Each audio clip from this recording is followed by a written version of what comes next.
John 2. On the third day, a wedding took place at Cana in Galilee. Jesus' mother was there, and Jesus and his disciples had also been invited to the wedding.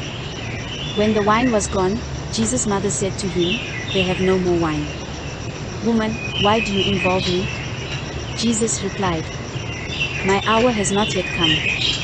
His mother said to the servants, "Do whatever he tells you." Nearby stood 6 stone water jars, the kind used by the Jews for ceremonial washing, each holding from 20 to 30 gallons. Jesus said to the servants, "Fill the jars with water," so they filled them to the brim.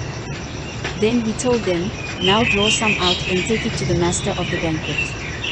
They did so, and the master of the banquet tasted the water that had been turned into wine. He did not realize where it had come from, though the servants who had drawn the water knew. Then he called the bridegroom aside and said, "Everyone brings out the choice wine first and then the cheaper wine after the guests have had too much to drink, but you have saved the best till now." What Jesus did here in Cana of Galilee was the first of the signs through which he revealed his glory, and his disciples believed in him.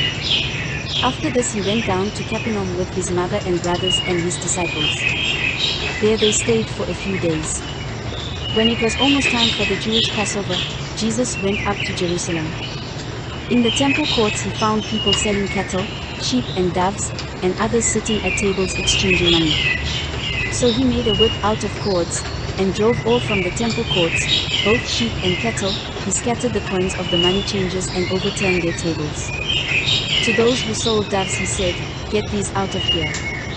Stop turning my Father's house into a market." His disciples remembered that it is written, "Zeal for your house will consume me." The Jews then responded to him, "What sign can you show us to prove your authority to do all this?" Jesus answered them, "Destroy this temple, and I will raise it again in 3 days." They replied, "It has taken 46 years to build this temple, and you are going to raise it in 3 days." But the temple he had spoken of was his body. After he was raised from the dead, his disciples recalled what he had said. Then they believed the scripture and the words that Jesus had spoken. Now while he was in Jerusalem at the Passover festival, many people saw the signs he was performing and believed in his name. But Jesus would not entrust himself to them, for he knew all people. He did not need any testimony about mankind, for he knew what was in each person.